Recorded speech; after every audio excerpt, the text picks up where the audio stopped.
हाँ तो मेरे प्यारे छात्रों, आज के वीडियो में हम लोग शब्द के शेष हिस्सा के बारे में जानकारी प्राप्त करेंगे। इससे अगला वीडियो में मैंने बताया था शब्द के विषय में कि शब्द किसको कहते हैं।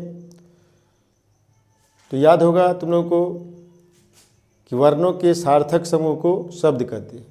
वर्णों के सार्थक समूह को शब्द कहते हैं और इसके भेद दो तरह से होते हैं, एक बनावट के विचार से और दूसरा उद्गम के विचार से।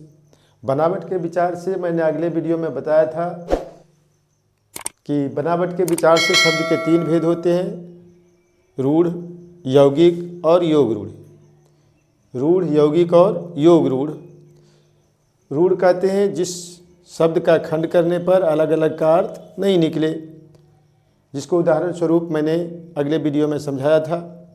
दूसरा यौगिक, जिस शब्द का खंड करने पर अलग अलग का अर्थ निकल जाए उसे यौगिक कहते हैं। और योग रूढ़, जिस शब्द का खंड करने पर अपना अर्थ छोड़ करके कोई विशेष अर्थ बता दे। इस चीज़ की जानकारी हम लोग अगले वीडियो में प्राप्त किए थे। आज हम लोग जानेंगे उद्गम के विचार से शब्द के भेद। तो उद्गम के विचार से शब्द के चार भेद। कितने भेद? चार भेद। उद्गम के विचार से शब्द के चार भेद होते हैं। शब्द के चार भेद होते हैं। उद्गम के विचार से शब्द के कितने भेद? चार भेद। एक है तत्सम, दूसरा है तद्भव, तीसरा है देशज और चौथा है विदेशज। चौथा है विदेशज। फिर से हम लोग एक बार समझ लें। उद्गम के विचार से शब्द के कितने भेद? चार भेद। तत्सम, तद्भव, देशज और विदेशज। तत्सम, तद्भव, देशज और विदेशज। उद्गम के विचार से शब्द के कितने भेद हुए? चार भेद। पहला तत्सम, दूसरा तद्भव, तीसरा देशज और चौथा विदेशज। अब हम लोग जानेंगे कि तत्सम किसको कहते हैं, तद्भव किसको कहते हैं, देशज किसको कहते हैं और विदेशज किसको कहते हैं। और इसके संबंध में परीक्षा में ऑब्जेक्टिव से संबंधित सवाल पूछा जाता है। चार एग्जाम्पल दे दिए जाते हैं और उसमें पहचानने के लिए कहा जाता है कि निम्न में कौन सा तत्सम है या कौन सा तद्भव है और कौन सा देशज है। हाँ, तो परीक्षा में तत्सम, तद्भव, देशज और विदेशज पहचानने के लिए पूछा जाता है। चार एग्जाम्पल दे दिए जाते हैं, उनमें या तो तत्सम या तो तद्भव या तो देशज या तो विदेशज पहचानने के लिए कहा जाता है। उदाहरण स्वरूप दे दिया कि लोटा निम्न में कैसा शब्द है। निम्न में कैसा शब्द है। एग्जाम्पल दे दिया, ए नंबर में तत्सम, बी में दे दिया तद्भव, सी में दे दिया देशज और डी में दे दिया विदेशज।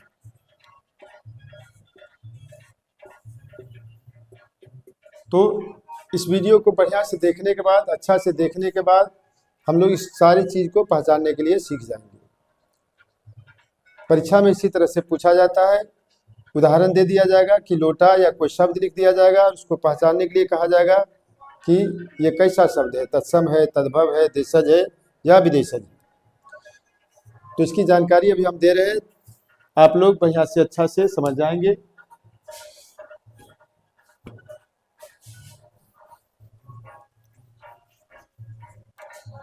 तत्सम, पहला हम लोग जानेंगे तत्सम।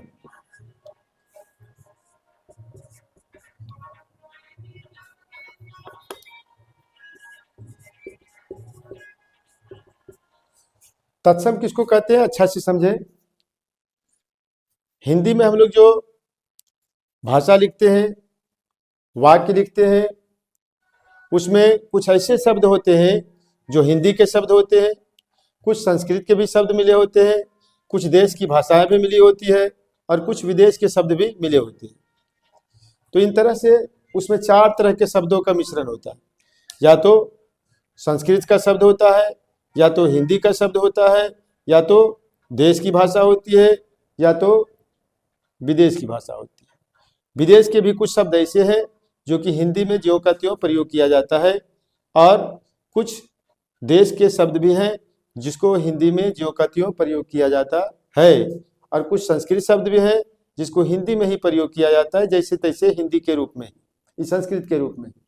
और कुछ शब्द संस्कृत के हैं लेकिन उसको बदल करके हिंदी में प्रयोग किया जाता है। तो हम लोग तत्सम किसको कहेंगे कि संस्कृत के ऐसे शब्द जो ज्यों के त्यों, संस्कृत के ऐसे शब्द जो ज्यों के त्यों हिंदी में प्रयोग किए जाते हैं उसे तत्सम कहते हैं। संस्कृत के ऐसे शब्द जो ज्यों के त्यों हिंदी में प्रयोग किए जाते हैं उसको कहा जाता है तत्सम। यानी वो संस्कृत में ही रहता है लेकिन उसका प्रयोग हिंदी में किया जाता है। जैसे हम लोग उदाहरण के तौर पर समझे अग्नि, अग्नि का मतलब होता है आग, और हम लोग हिंदी लिखने में बहुत बार अग्नि शब्द का प्रयोग कर देते हैं, इसलिए ये हिंदी में ही प्रयोग हो जाता है। कुछ शब्द ऐसे हैं जो संस्कृत के हैं लेकिन बदल करके हिंदी में प्रयोग होता है, जैसे अग्नि अभी हमने बताया, उसी को बदल करके आग में।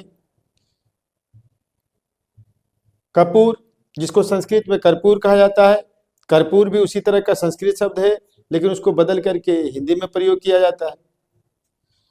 तो संस्कृत के जो शब्द बदल करके हिंदी में प्रयोग होता है, संस्कृत का जो शब्द बदल करके हिंदी में प्रयोग होता है उसको कहा जाता है तद्भव। तत्सम किसको कहा जाता है? संस्कृत के ऐसे शब्द जो ज्यों का त्यों, जैसे तैसे, यानी हिंदी संस्कृत है और संस्कृत के रूप में ही हिंदी में प्रयोग हो जाता है, तो उन शब्दों को कहा जाता है तत्सम। और संस्कृत के ही जो शब्द है लेकिन वे बदल करके हिंदी में प्रयोग किए जाते हैं तो वो कहलाता है तद्भव। तो तत्सम और तद्भव समझ गए होंगे कि संस्कृत का जो शब्द ज्यों का त्यों हिंदी में प्रयोग होता है उसको कहते हैं तत्सम, और संस्कृत का जो शब्द बदल करके हिंदी में प्रयोग होता है वो कहलाता है तद्भव। और अगला है देशज। तो देश के कुछ शब्द जैसे लोटा हो गया, धोती हो गया, पगड़ी हो गया, कुर्ता हो गया, ये सब देश का शब्द है लेकिन ये शब्द हिंदी में लिखे जाते हैं, तो ऐसे शब्दों को कहा जाता है देशज।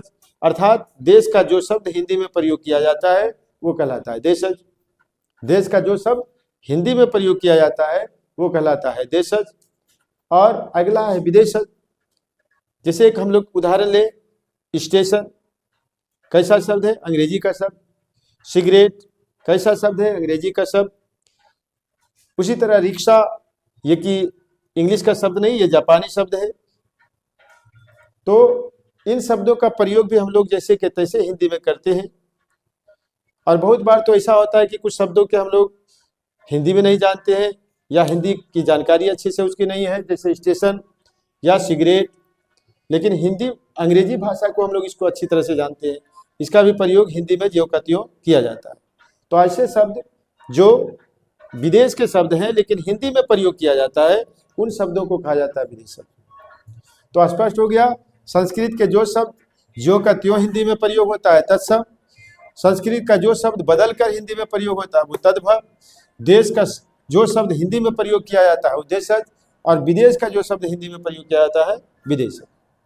अब बारी बारी हम इसकी परिभाषा लिख देते हैं, फिर से समझा देते हैं, थोड़ा सा लिख रहे इसको। हाँ, तो अभी हमने समझाया कि उद्गम के विचार से शब्द के 4 भेद होते हैं। पहला है तत्सम, दूसरा तद्भव, तीसरा देशज और चौथा विदेशज।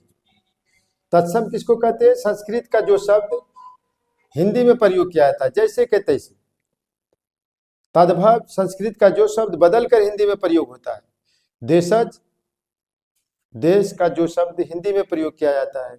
और विदेशज, विदेश का जो शब्द हिंदी में प्रयोग किया जाता है। अब उन्हीं बातों को मैंने यहाँ पर स्पष्ट रूप से लिख दिया है कि तत्सम किसको कहते हैं? संस्कृत के जो शब्द हिंदी में प्रयोग किया जाता है, संस्कृत के जो शब्द हिंदी में प्रयोग किया जाता है उसे तत्सम कहते हैं। जैसे एग्जाम्पल में ले ले, अग्नि कैसा शब्द है? संस्कृत के शब्द। लेकिन अक्सर हम लोग हिंदी में अग्नि शब्द का प्रयोग करते हैं। सूर्य भी है संस्कृत शब्द, लेकिन हम लोग बहुत बार सूर्य को हिंदी में लिखते हैं, हिंदी प्रयोग करते समय लिखते हैं। और कर्पूर, कपूर जिसको हम लोग कहते हैं, द्वार जिसको दरवाजा हम लोग कहते हैं, इन सारे शब्दों का प्रयोग, और भी बहुत सारे शब्द हैं जिनका प्रयोग हम हिंदी लिखने में कर देते हैं। तो ऐसे ही शब्दों को कहा जाता है तत्सम, जो है संस्कृत का शब्द लेकिन प्रयोग किया जाता है हिंदी में। तो संस्कृत के जो शब्द हिंदी में प्रयोग किया जाता है वे तत्सम कहलाते हैं। अब तद्भव, संस्कृत के जो शब्द बदल कर हिंदी में प्रयोग होता है। बहुत सारा संस्कृत का ऐसा शब्द है जो बदल करके हिंदी में आ जाता है, उन शब्दों को कहा जाता है तद्भव। संस्कृत के जो शब्द बदल कर हिंदी में प्रयोग किए जाते हैं उसे तद्भव कहते हैं। जैसे अग्नि से बदल करके आग हो गया, तो आग का भी हम लोग हिंदी शब्द में प्रयोग करते हैं, हिंदी वाक्यों में प्रयोग करते हैं। सूरज, सूर्य से हो गया सूरज, कर्पूर से हो गया कपूर, दरवाजा, द्वार से हो गया दरवाजा। और भी बहुत सारे शब्द हैं जिनका प्रयोग हम लोग संस्कृत से बदल करके हिंदी में करते हैं। तो ऐसे शब्द जो संस्कृत के हैं लेकिन बदल करके हम लोग हिंदी में प्रयोग करते हैं, तो वे सारे शब्द कहलाते हैं तद्भव। और अगला है देशज। देश का जो शब्द हिंदी में प्रयोग किया जाता है या देश की भाषा को कहा जाता है देशज। या तो हम लोग ऐसे बोल सकते हैं, देश का जो शब्द हिंदी में प्रयोग किया जाता है, या देश के शब्दों को कहा जाता है देशज। जैसे धोती हो गया, कुर्ता हो गया, पगड़ी हो गया, थाली हो गया, और भी बहुत सारे शब्द हैं। ये सारे शब्द देश के शब्द हैं, लेकिन हम लोग अक्सर हिंदी लिखने में इन शब्दों का प्रयोग कर देते हैं, इसलिए ये शब्द कहलाता है देशज। और अगला है विदेशज। तो विदेश का जो शब्द हिंदी में प्रयोग किया जाता है उसे विदेशज कहते हैं। अब विदेश के बहुत सारे ऐसे शब्द हैं जिसका प्रयोग हम लोग हिंदी में कर देते हैं। जैसे हो गया स्टेशन, क्या हिंदी लिखने में हम लोग स्टेशन का प्रयोग नहीं करते हैं? सिगरेट का प्रयोग नहीं करते हैं।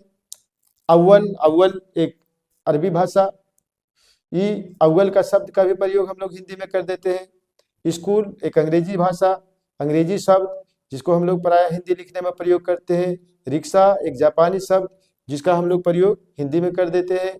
तो ये सारे विदेश के शब्द हैं, लेकिन हम लोग हिंदी लिखने में इन शब्दों का प्रयोग कर देते हैं। तो ऐसे शब्द कहलाते हैं विदेशज, जो विदेश का शब्द हो लेकिन हिंदी में प्रयोग किया जाता है। अच्छा,